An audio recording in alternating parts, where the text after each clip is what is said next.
And Boston's first ever team. The Big Three team, the Ball Hogs, made its debut at TD Garden. The best part, they beat the LA Riot. And we love a good LA-Boston rivalry, Seriously. especially in basketball. Exactly. So before the game, the rap legend and co-founder of the Big Three League, Ice Cube, he stopped by the studio to share why it was time for us to get a team.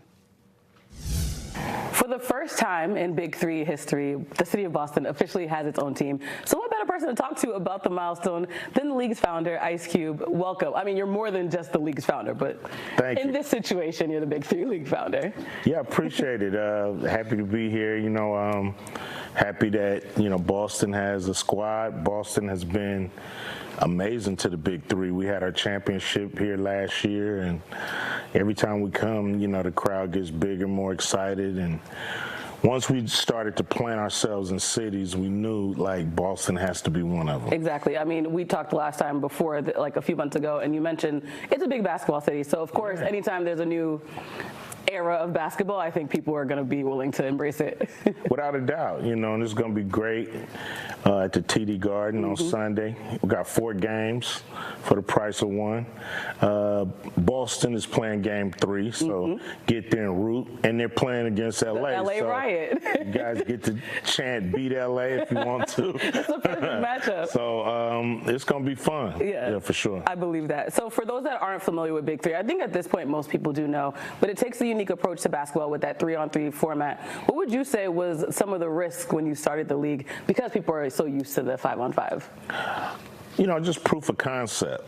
3-on-3 has been the little brother of 5-on-5 for a long time, but it's never been respected and elevated to the pro level. And, we set out to have the best professional 3-on-3 league in the world, and here we are 8 years later. So, I love it when a plan comes together. Exactly. So you're a rapper, actor, filmmaker, and of course now the league commissioner. What would you say has been the toughest role you've had thus far? Well, Clyde Drexler is actually the commissioner. Oh, yes, apologies. Yes, sorry. I'm a founder, and the challenge is, really bringing it to the world and letting people know that this wasn't a pet project of mine, but it was actually, it's the summer, it's the dog day of sports. I know people love the Red Sox, but mid-season baseball is mid-season baseball. But so we wanted to have, for the people who love, me after the finals, I would hibernate until you have that withdrawal football period. started. Yeah, so I was sick of that period, and I wanted to have a sport in there that we can all get into that, starts after the finals and ends right before the NFL starts. So here we are. If you want something done right, you do it yourself. No doubt. I looked around and nobody was going to do this. And I looked and said, well, we have the talent. Let's do it. Yeah. Okay, final question for me. Our sister station, NBC Sports Boston, is right down the hall. Scal, he works there. Yeah. So they told me to ask you, what's it really like working with him?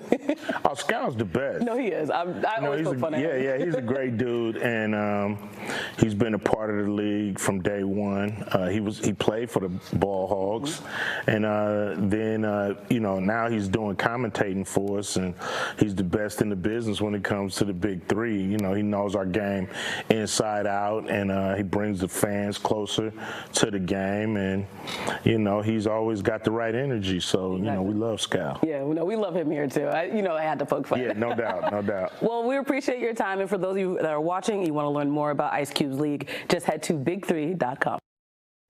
And by the way, you can watch that full interview and Kwani Has Questions. You just scan that QR code on your screen. It'll take you to a YouTube playlist. You can also just head over to NBC10Boston.com and search Kwani Has Questions for more about his life.